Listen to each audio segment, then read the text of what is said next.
a man, who they say he murdered 3. Strange things have happened there. No stranger would it be if we met at midnight in the hanging tree.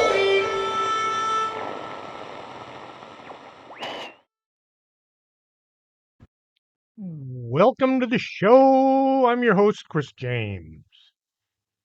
Before somebody discovered coffee, people sat around drinking warm water and not getting anything done.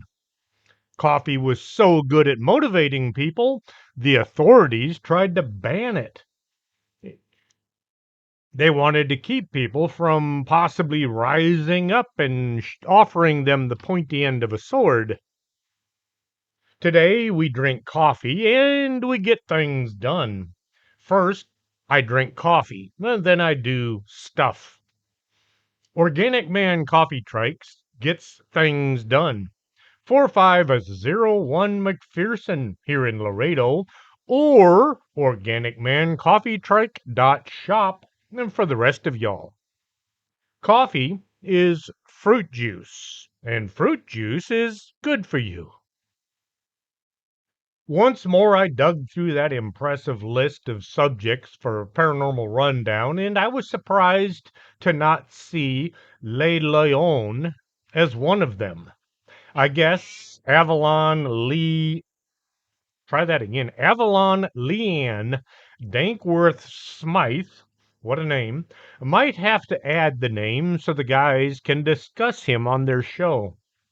She sounds a lot like Annabelle Lee, only with a British accent and more money. Each week, Vic Hermanson adds a few more things to that other ever-growing list of odd subjects for discussion. Le Leon isn't all that well known, so they might not have much to say about him, or it, or whatever that thing is. Switzerland was an important center for trade and commerce while under the rule of the Roman Empire. Of course, it wasn't called Switzerland, it was called Rhaetia, after the Rhaetians, who were one of the most powerful and warlike tribes in the Alpine region. The Romans built roads and bridges and aqueducts, and they introduced Christianity to the region.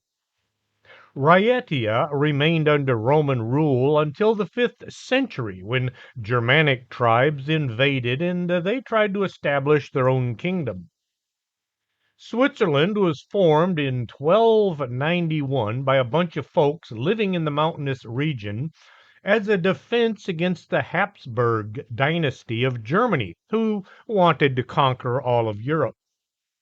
The name Switzerland comes from the old High German word Switz, which means to burn.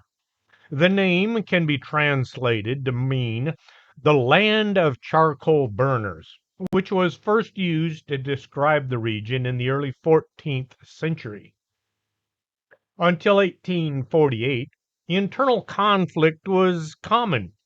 Switzerland was enjoyed relative domestic tranquility since the mid 19th century, and its organization has remained essentially the same ever since. Harry Lime said, in Italy, for 30 years under the Borgias, they had warfare, terror, murder, and bloodshed. But they produced Michelangelo, Leonardo da Vinci, and the Renaissance. In Switzerland, they had brotherly love. They had 500 years of democracy and peace. And what did that produce? The cuckoo clock. For those of you that like the same movies I do, that was Orson Welles from The Third Man. Actually, the cuckoo clock was invented by the Germans. In 1914, as the Great War was getting up steam, the French and Italian speaking folks in Switzerland were all in favor of siding with France and Italy, while the German speaking folks, they wanted to go along with Austria and Germany. The folks in charge said nay, nay, and they declared the country to be neutral. Since the war was raging all around their borders, the Swiss army were stationed all along the perimeter to keep the French, Italians, Austrians, and German soldiers out. The countries trying to kill each other tried to sneak across Swiss countryside to attack, but they found the mountains were extremely difficult to move through, and the Swiss army were well dug in and able to keep them out. Eventually, everybody mostly stayed out of Switzerland, and they wound up killing each other in other people's countries. The world had declared the end of war, and 21 years later, World War II was kicked off. Once more, Switzerland said they would sit this one out as well. The French speaking folks thought they should side with the Allies, and the German speaking folks said, no, Hitler's the one to follow here. Germany did sign a treaty saying that they wouldn't try to invade, and they stuck to it just like they did with the Russians. During all the shooting and killing, Switzerland allowed death trains to pass through their country. Any Jews who managed to escape had to prove they were Swiss, or they would be arrested and hand over to the Nazis, who then shipped them off to death camps. Any Allied airmen who crashed in Swiss territory were arrested and they were held as prisoners of war in camps that were often run by pro-Nazi Swiss guards. The survivors said the conditions were deplorable. The Allies were never able to go in and do anything for the Allied prisoners. And the Red Cross, well, they were a little bit too much on the Swiss side. So the camps in Switzerland were far worse than the POW camps in the rest of Europe.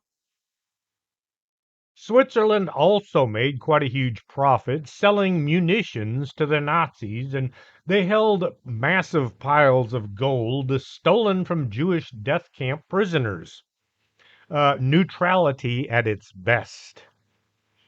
Switzerland managed to avoid most of the carnage associated with the massed armies and uncontrolled death and destruction. They still had men in uniform, and there were many small battles where they were wounded and killed. In battle, it is a good idea to know not only who is the enemy, but how they're dressed. Uniforms are essential to not being shot by your own side. Any soldiers found in the wrong uniform were subject to immediate execution as spies. This led to a bit of a problem when dealing with the Swiss because their army uniforms looked just like German uniforms.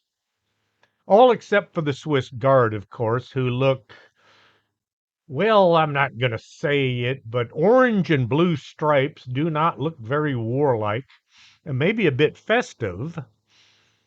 This brings to mind a question I have had for years. Why are there Swiss guards at the Vatican? I did some research and I found out that during the Middle Ages, Switzerland gained a reputation for having the most reliable mercenaries in all of Europe. Pope Julius II, who had long admired the Swiss soldiers who defended the King of France, requested 150 Swiss mercenaries of his own to use as bodyguards and to defend his palace. When hiring people to guard you, you have to be careful not to have guards that might just do the old Praetorian Guard thing. In ancient Rome, the emperors were all protected by the unit known as the Praetorian Guard, a highly trained and very powerful army that were the only ones allowed to bear arms in or around the palace.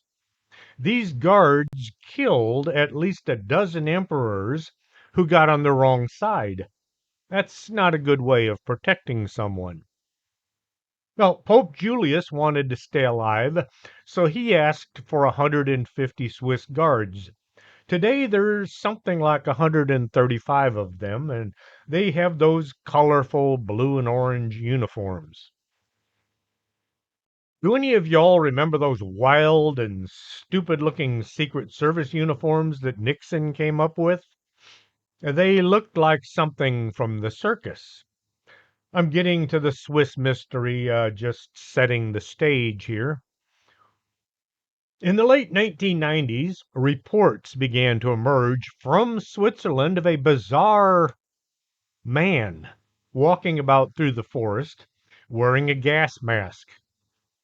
He had an ominous looking military style suit and he had a hooded cloak.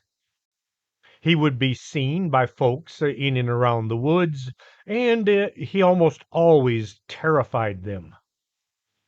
I'm assuming, and you know what that means, being seen was a person, probably a man. No one was certain who or what he might have been. He would emerge and disappear at random, walking into the nearby forest and woodlands of the countryside. People began calling this masked figure the Lion or Le Lion, also known as the Ghost of Malas. I believe that's how it's pronounced, I mean. He stood 6'2" to 6'4", and he looked wide in the shoulders. It's hard to tell for sure because his entire body was covered. The mask was an old chemical protective mask, often misidentified as being a gas mask, from either World War I or World War II. A gas mask protects you against things like carbon monoxide, which military protective masks don't help with.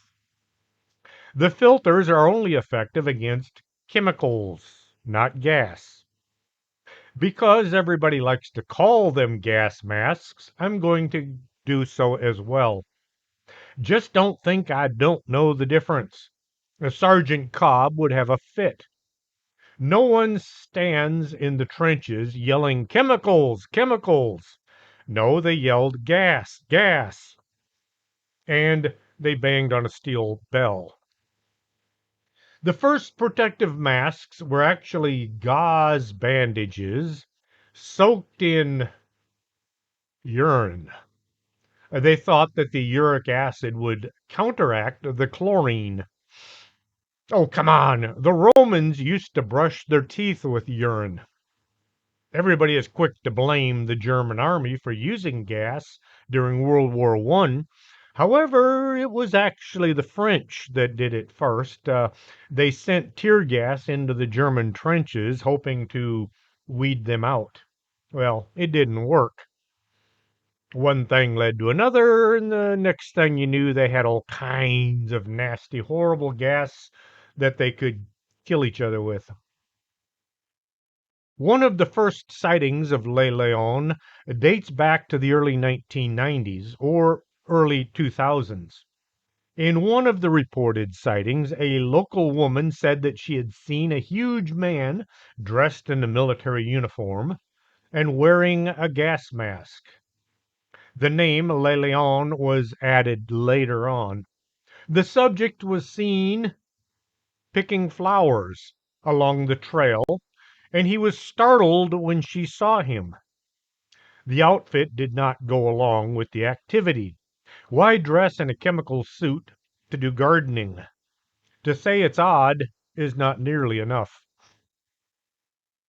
Malas Fribourg is a town in Switzerland, almost in the center of the country. It is surrounded by farmland, and there is a wooded area to the north. Folks walking in the area would suddenly spot a figure dressed in camouflaged clothing who would quickly vanish into the trees. The description was the same: tall, probably a man, dressed in military clothing with camouflaged cloak and a gas mask. During World War I, German snipers wore camouflaged garb like this so they could hide and take out Allied soldiers. Of course, the Allies did the same thing, but they didn't have nearly as much camouflage as the Germans did.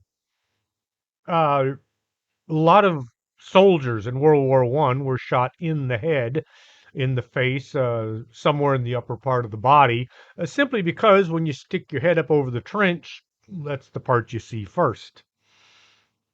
The witnesses were all so startled by his appearance, they never grabbed their cell phone and tried to click a picture. He was never in view for more than a few seconds. The only footprints were simply normal looking tracks made by normal footwear, some kind of a boot. Being covered from head to foot, Le Leon left nothing behind but bad memories. He never attacked anyone. No one ever said that the figure came at them in an aggressive manner. Instead, he always turned and walked away. No words were ever heard from him, and those who did yell to him never got an answer. My cat's attacking my light. People looking into strange things began to theorize that others were seeing was some kind of a cryptid. Bigfoot, only in a uniform. I guess a cryptid does not have to be covered in hair or thin as the pale crawler. Maybe a trans-dimensional being that appears from time to time by stepping through a portal. Others began saying Le Leon was a hermit who was living in the woods and dressing in his strange garb because of some mental issues. Perhaps he'd been in the army and his elevator had gotten stuck between floors. The mysterious character was seen by many over the course of about the next 10 years. He was usually seen in the same general area and always during the daytime. Dressed the way he was, a person would have been hard to see him at night. They'd have to have really good eyes and a strong flashlight in order to catch him. As the numbers of sightings grew, the folks living in the area became frightened of the woods. Soon many folks refused to go anywhere near the trees, and they stayed inside after dark. Kids were not allowed to play outside, and as the sun went down, they were all told, "You better be inside or Le Leon may get you." Somebody's walking by the house. As the number of sightings grew, people became far more frightened than seemed normal, considering that Le Leon never did anything in a threatening manner. Some said that the man stood well over 7 or 8 feet. Others said he was simply a very tall man. He was a ghost, or maybe a crazy person. He could vanish in the wink of an eye or fade into the background. The only consistent thing was he always had on military clothing and a gas mask. The only photograph ever taken showed Le Leon from the back. In 2013, a man was walking in the woods when he saw the man coming towards him. The subject saw the photographer and immediately turned around and headed back into the trees. The photographer also said that he was about to get a second photo when Le Leon faded from view. This has led people to say that he is a ghost, probably from World War II, considering his outfit. Until the photo turned up, the police had written this whole thing off as an imagination on the part of any witnesses. Having a photograph of Le Leon proved the people seeing him were not just simply imagining things. The authorities set out to at least find out who he might be. Witnesses were questioned and a lot of stories were gathered. Some folks said Le Leon was threatening them, but they couldn't say how or why. No words were ever spoken, and the man in the gas mask never even shook his fist at anyone, or even scowled as far as they could tell. It was something about seeing a being dressed for war with no visible face. It was putting people in an ill frame of mind. Kids were having nightmares. Adults were getting jumpy. Nothing bad ever happened. In fact, nothing other than sightings ever took place. There was something unnerving about Le Leon that made people want to run and hide. The media soon got wind of the sightings, and they followed shortly by the world. Soon people were traveling to this small town in order to ask questions and try to see the creature for themselves. The townfolk began to wish that they had never told anybody about the mystery man. A combination Bigfoot hunt and ghost investigation was now driving the locals nuts. People were showing up and trespassing all over other people's property, paying no regard to who owned what.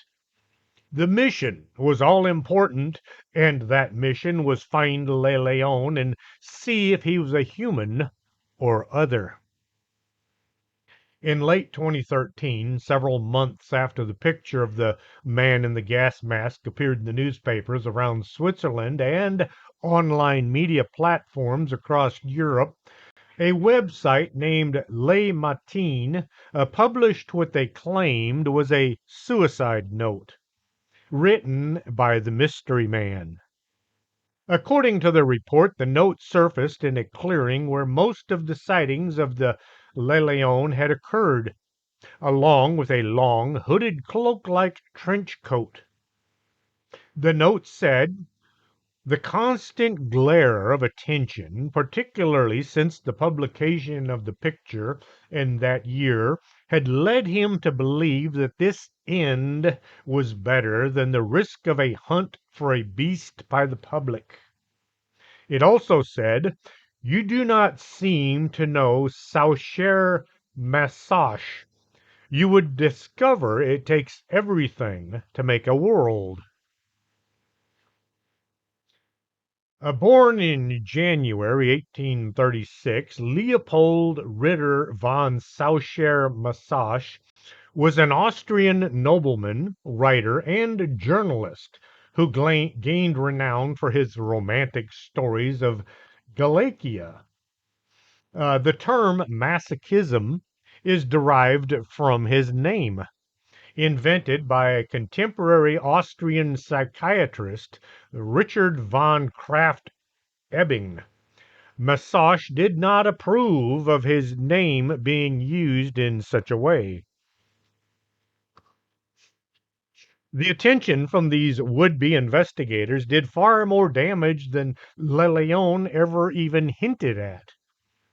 Many believed the suicide was not an actual reference to literally ending his life, but merely killing off the persona or the character. The the creature in the gas mask was going to disappear. There are folks out there who enjoy playing around with all kinds of things, the things they use for other than their intended purposes. Running around the woods dressed in military garb and a gas mask might have been this guy's thing. Maybe he was play acting. What do they call it? Cosplay today? Some man who never was able to join the army but longed for the thrill of dressing up and doing things that he thought were military, yet there were never anything found in a soldier's life. He might have been a thrill seeker who wanted to run into people. Trying to see if my cat just turned my recorder off. No, no, it's still going. He likes pushing buttons that he doesn't know what they do. Okay, where was I? He might have been a thrill seeker who wanted to run into people dressed like a World War II soldier and then run away, causing all kinds of confusion and fear. He could have been a real World War II soldier that never got the memo. Have you ever heard of Hiru Onada? Hiru was born March 1922. He became a second lieutenant in the Imperial Japanese Army during World War II. For almost 29 years after Japan had surrendered, Onada carried out guerrilla warfare in Lubang Island in the Philippines. 1974, Japanese authorities were able to fly retired Major Yoshimi Taniguchi, Lieutenant Onada's former commanding officer, to the island. Onada was convinced by his former boss that the war had indeed ended and it was time to go home. I wondered if he got his back pay. Actually, he did. Onada didn't feel as if he deserved all that cash for simply doing his duty, and he donated it all to a shrine.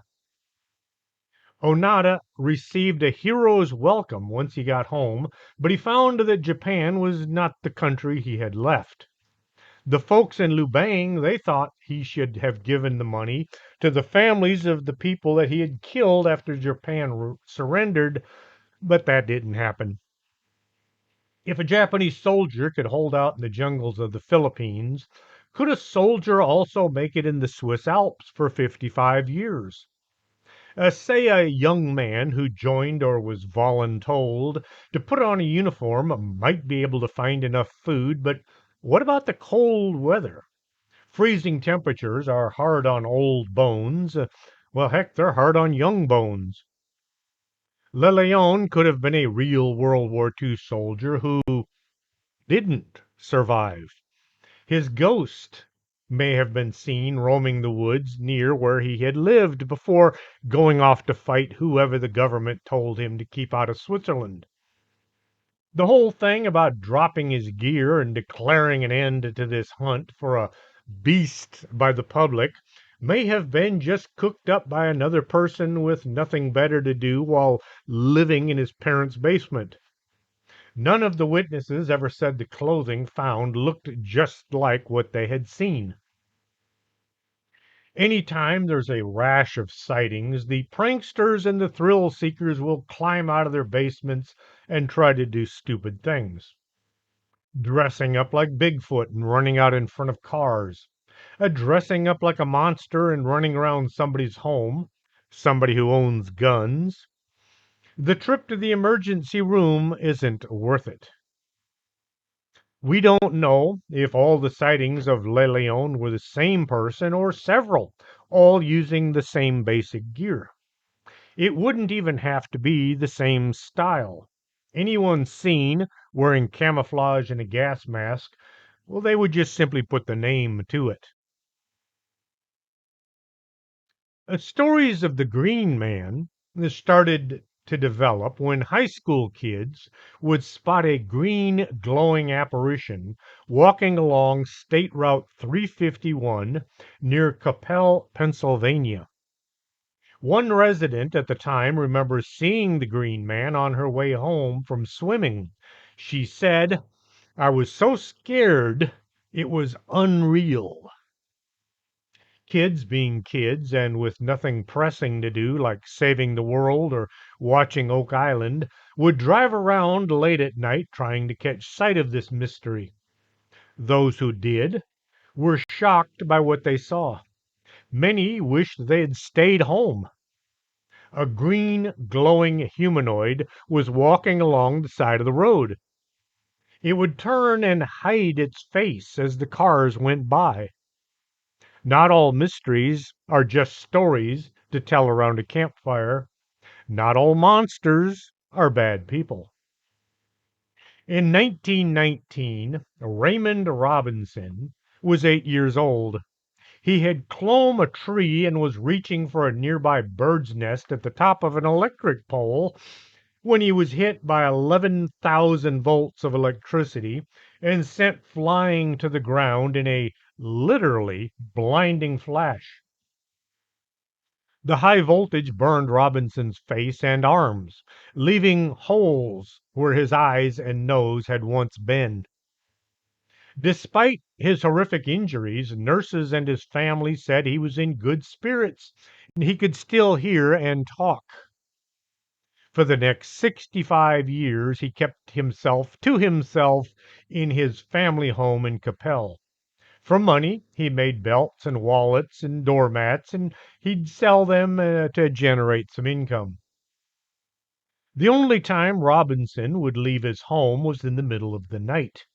He would walk around, sometimes along the road, to get some fresh air and exercise. He did this so he did this late at night so that nobody would see just how badly disfigured he was. Robinson did not want to scare anyone. He knew what he looked like, and he was considerate enough to not make any waves. During many of his late night excursions, somebody would drive by and catch sight of him. Robinson had on an old army jacket, and this, combined with the old style headlights, would give him a greenish glow. Soon stories of the Green Man were being whispered around town. Some kid would tell a friend who would tell another. This led to many late night excursions out hunting for the Green Man. Since Robinson didn't stick to any schedule, the sightings were rare, and many began to think that this was all just some kind of legend or maybe a tall tale. This was the 1930s and 40s, and most kids didn't have cars, and those that did usually had jobs as well. Late nights were not something to be wasted on a story that might not be true. Enough people did see the Green Man to keep the story and thus the hunt alive for decades. Carloads of kids would spot the Green Man, and screaming and speeding away was the usual outcome. Those who saw Robinson's face swore there was none.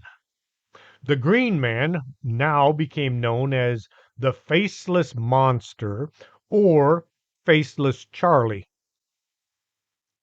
There are always a handful of kids with more curiosity than common sense. Somebody saw the Green Man and they slowed down, followed by stopping, only to discover that the Green Man was actually Raymond Robinson.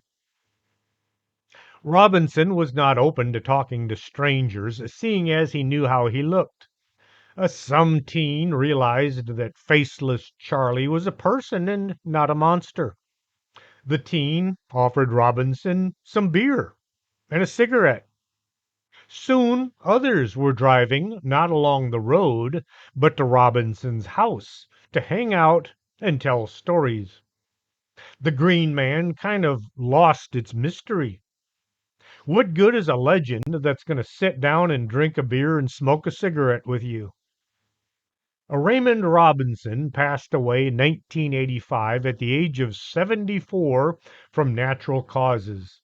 But though he is no longer with us, the legend of the Green Man and the Charley No Face is as alive today as ever. Some folks who haven't heard the entire story still drive along State Route 351 real slow looking for the Green Man. I imagine a few may actually see him, maybe his ghost. Kids in school are still telling tales of Charley No Face. I already told this next story, but it ties in so well with these stories I just had to include it.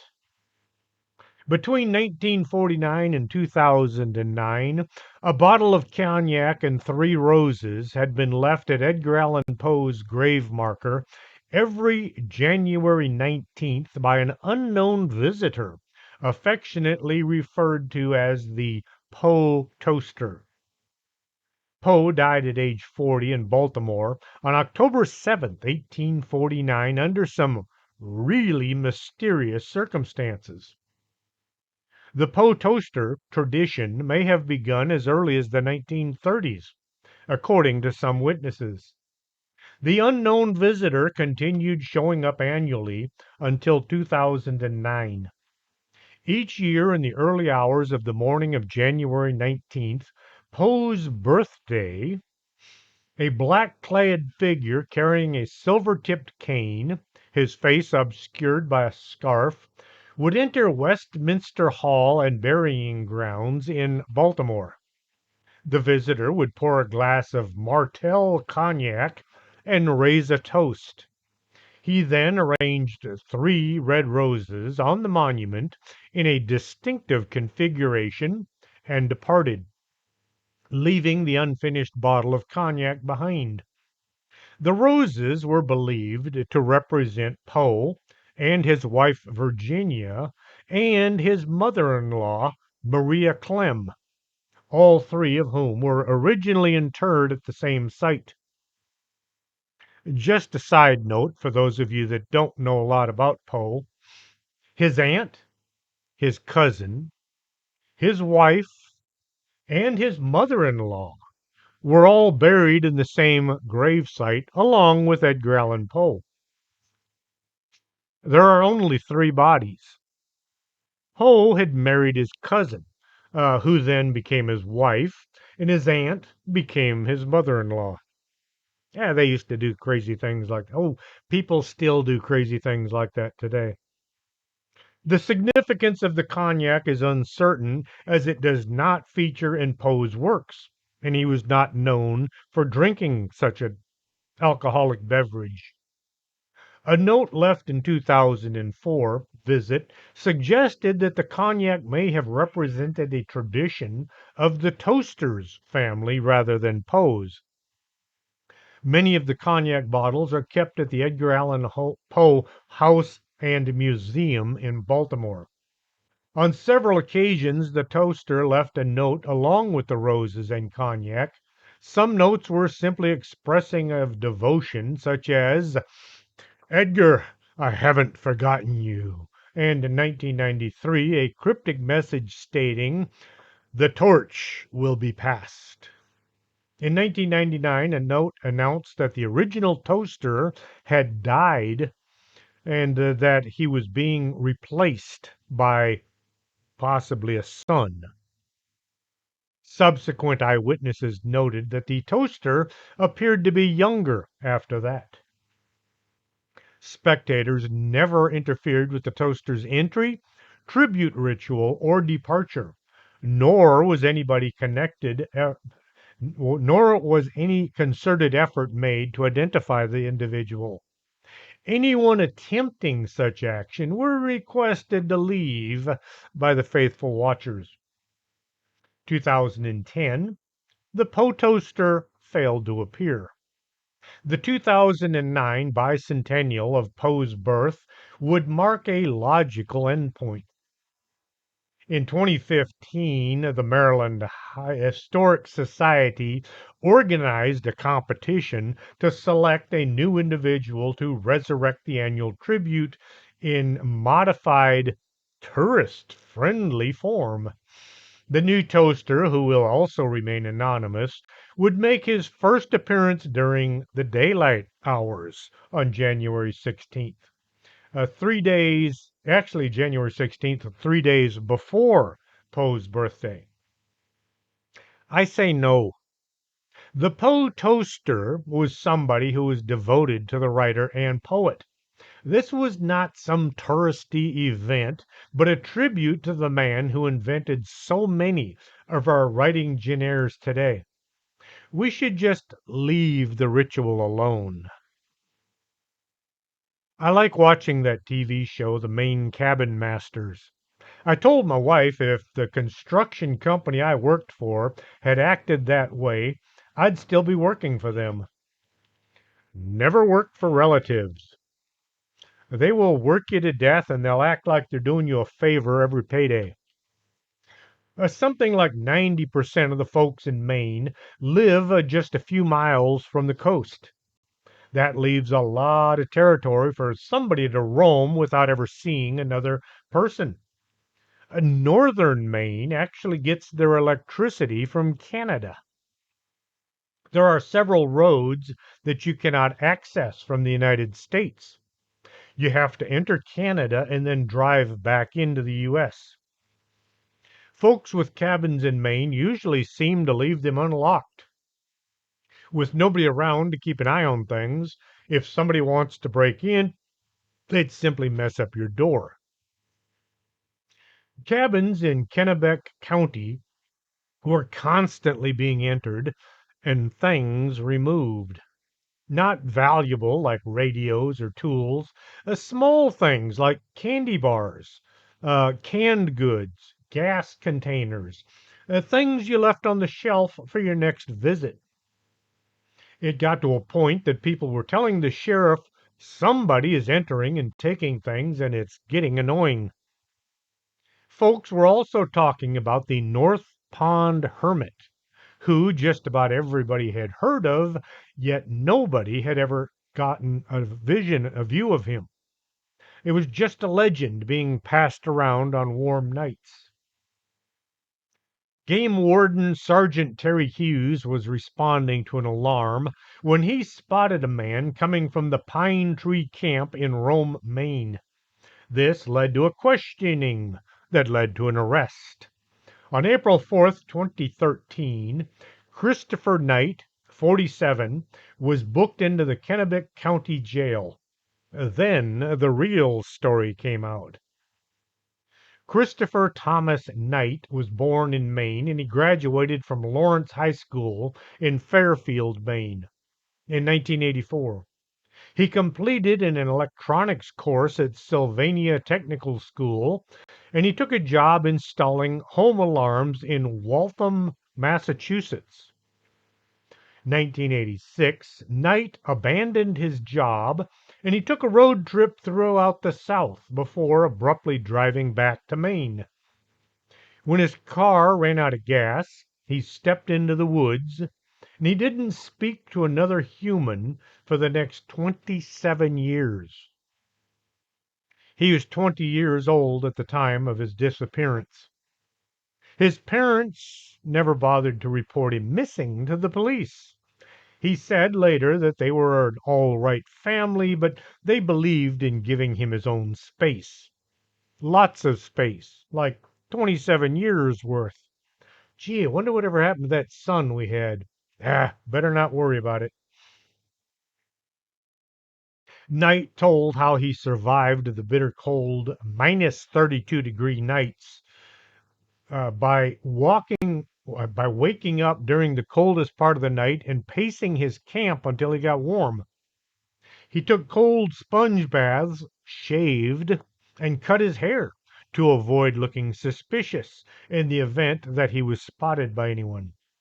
He avoided building wood fires because the smoke might really reveal the location of his camp.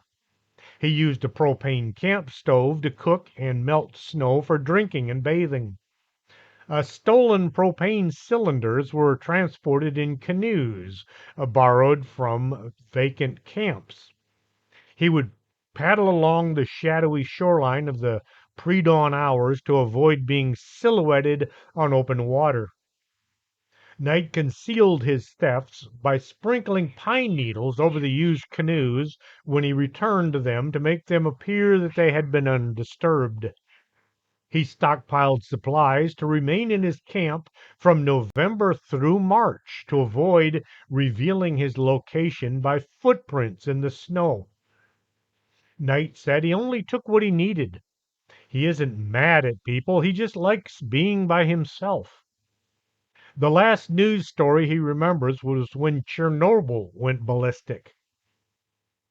People being weird the way we are, they opened a bank account in Knight's name and they began sending him money. The cash was used to pay for all the things that he had purloined. Once he cleared the bill, he got to keep the remainder. The statute of limitations had run out on any burglary case before 2007. Many of his victims had forgiven his theft, but there were still quite a few that wanted their pound of flesh. After serving 7 months in jail, attending classes on bad behavior, and paying around $2,000 in stolen items, Knight was released. He described deep felt ethical misgivings about the burglaries that he had committed, saying the stealing was wrong and he knew that. Even the prosecutor said a long sentence would have been cruel. Judge Nancy Mills believed that Knight was unlikely to reoffend. After release, Knight met with the judge every week, avoided alcohol, and secured a job working for his brother. The book, The Stranger in the Woods, published March 2017, is the account of his life outside civilization.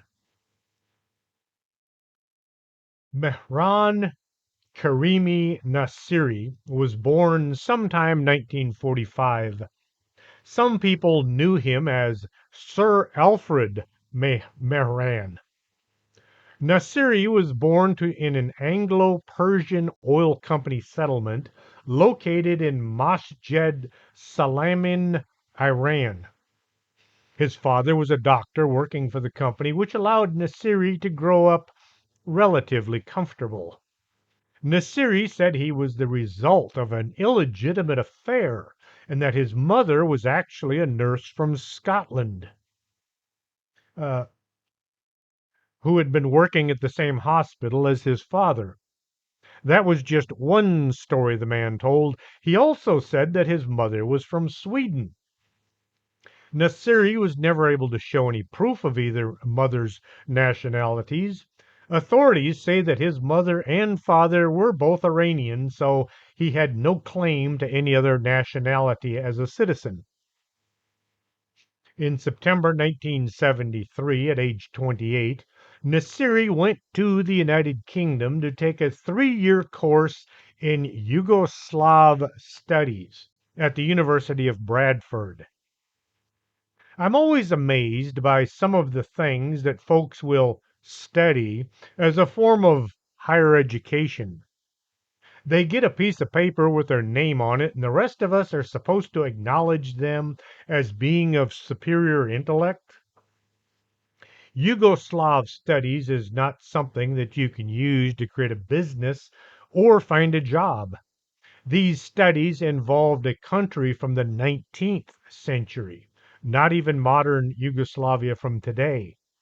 I understand the whole I know where you're going, you have to know where you come from thing. It can find no connection between Yugoslavia and Iran. Still, it was his money, well, probably his father's money, and kids do like to waste their money on bizarre things.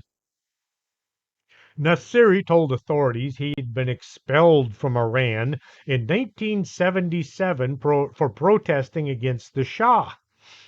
Boy, did that work out well for the folks in Iran. After years of filling out forms and applying for help from several different countries, Nassiri was granted refugee status by the United Nations High Commissioner for Refugees in Belgium. He said the status would allow him to live in several different countries in Europe. The authorities did some checking and they found that Nassiri was never actually kicked out of his home country, and his claim as a refugee was unfounded. He did manage to travel back and forth several times from France to the United Kingdom. 1988, Nassiri said that his briefcase with all of his documents was stolen. The authorities somehow managed to discover that Nassiri had actually mailed all of his paperwork to Brussels in Belgium before boarding a boat bound for the United Kingdom. Once he was at the port in the UK, it turned out Nassiri didn't have a visa or any form of identification in order to enter the country, so he was sent back to France. Arriving at the Charles de Gaulle Airport in Paris, Nassiri still had no papers, seeing as everything was somewhere in Belgium. In order to enter any country, so he was held in the waiting area for travelers without papers. This is where I have to ask, why? Why did he mail everything to Belgium when he was sailing for the UK? And why did he go back to Paris if all of his documents were in Belgium? If I was ever in a position to question folks about their citizenship, I would have arrested this guy and sent him to a detention camp. And this series case was taken on by the French human rights lawyer who tried to get some new documents sent over from Belgium. Belgium said that they would only issue new docs if Nassiri presented himself in person at their office. Folks were going out of their way to try to get Nassiri help. 1995, the French and Belgium governments told him he would be allowed to board a plane, fly to Belgium in order to obtain his new documents on the condition that he stayed in Belgium for a year and he had to report to officials every month. Nassiri didn't want to go to Belgium. He wanted to go to the UK. Still, he gave no reason why he had mailed everything to Belgium in the first place, seeing as he didn't want to go there now. Both France and Belgium offered Nassiri residence, but he refused to sign the papers as they listed him as being Iranian. He was now claiming to be a British citizen and saying that his name was Sir Alfred Mehran. His lawyer tried for weeks to get Nassiri to sign the paperwork and accept residency in either France or Belgium, but Nassiri was committed that he was going to go to the UK. The lawyer tried contacting Nassiri's family back in Iran. They didn't seem to want anything to do with him. They said he was living his life the way he wanted, and they were not going to interfere. Nassiri was stuck at the airport, not being allowed to enter the city and not willing to fly to Belgium or back home to Iran. He would spend his time hanging out at the bar or roaming about the waiting area. He was able to eat at restaurants. His bill was being paid by strangers. He would sleep on benches. Nassiri had to keep dragging his luggage around with him, and he did a lot of writing in his journal. In 2003, the Steven Spielberg's DreamWorks production company paid something like $275,000 to Nassiri for the rights to his story, but ultimately they didn't use it in the movie The Terminal. I hope those kind-hearted strangers stopped buying his food. Nassiri's 18-year stay at the airport ended in July 2006 when he was hospitalized, and while he was in the hospital, the bench that he'd been sleeping on was dismantled and carted off. Around the last days of January 2007, he left the hospital and was he was looked after by the airport's branch of the French Red Cross.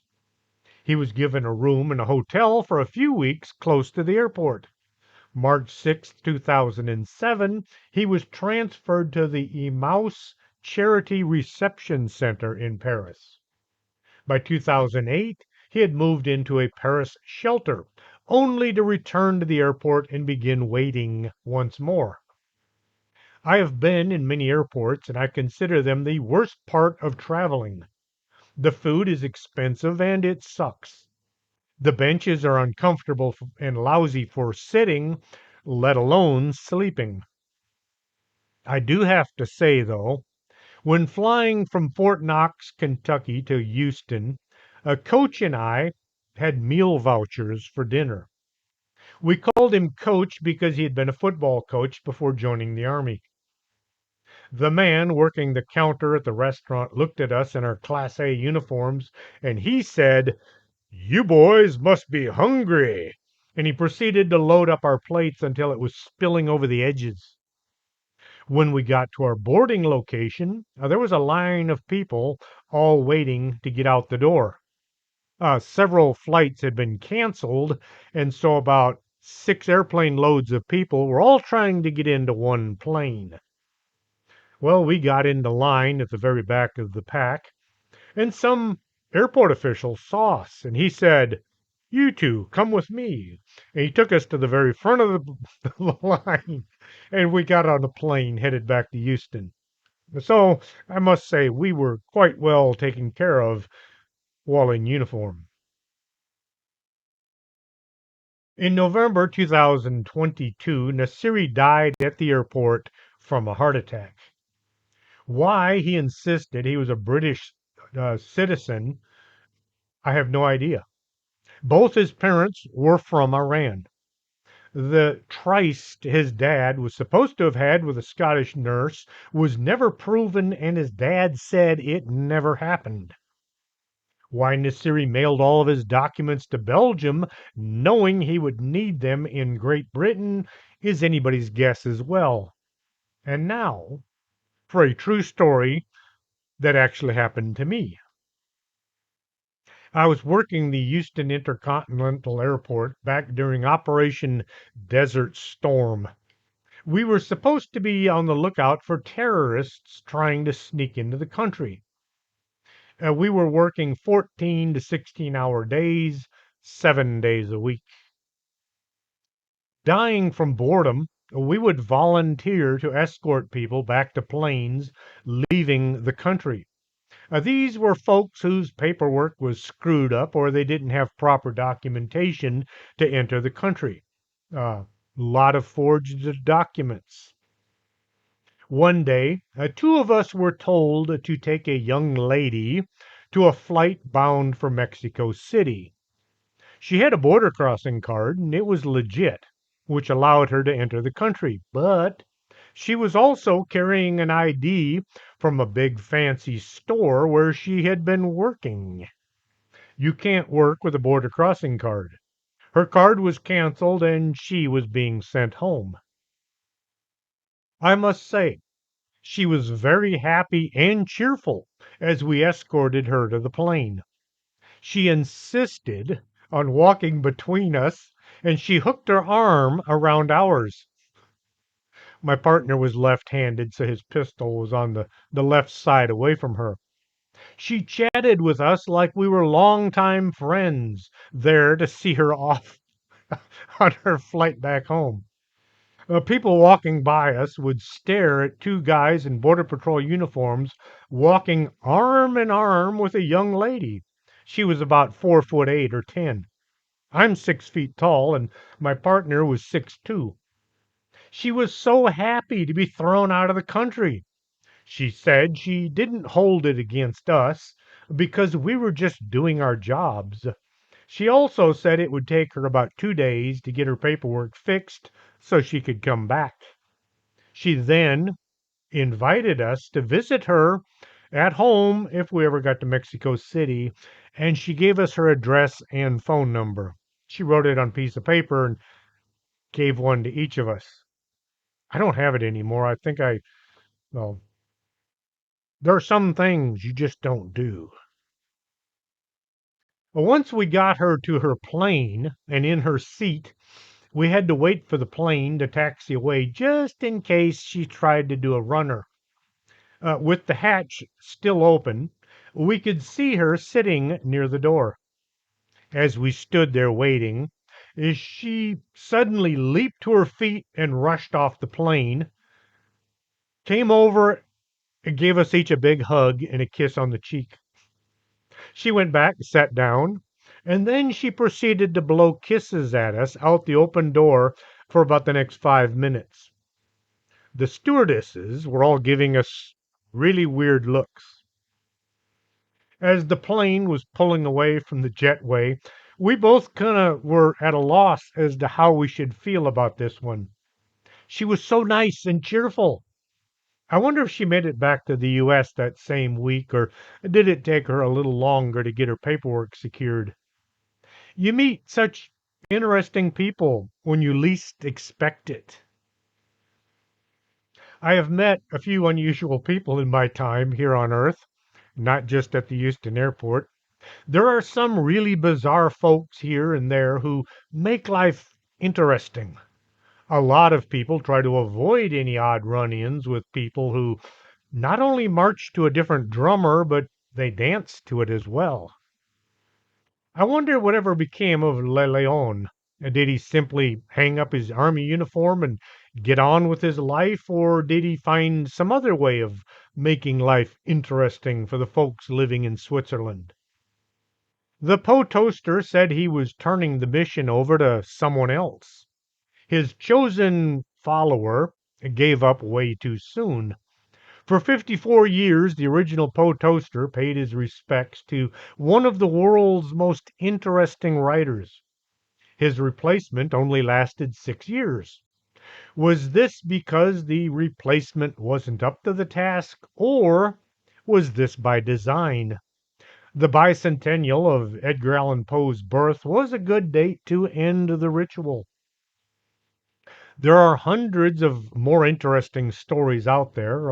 I'll dig up a few for your listening pleasure and sometime in the future.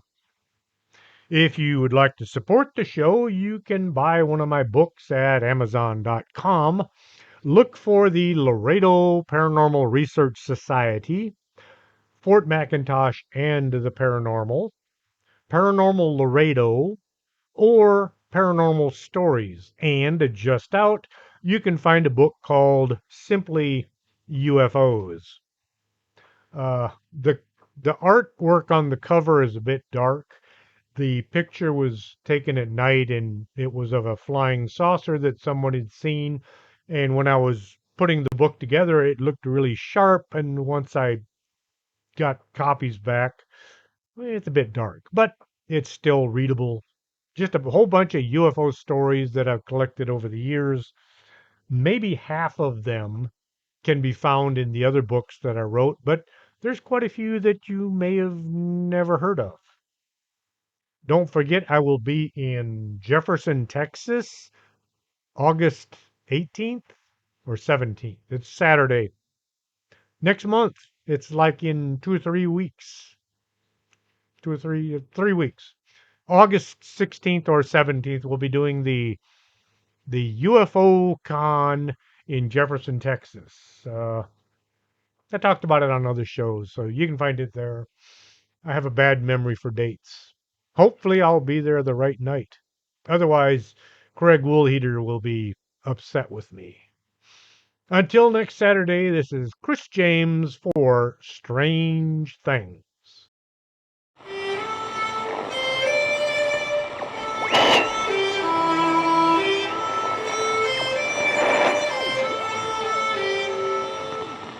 Are you coming to the tree where there's strung up a man who they say he murdered 3?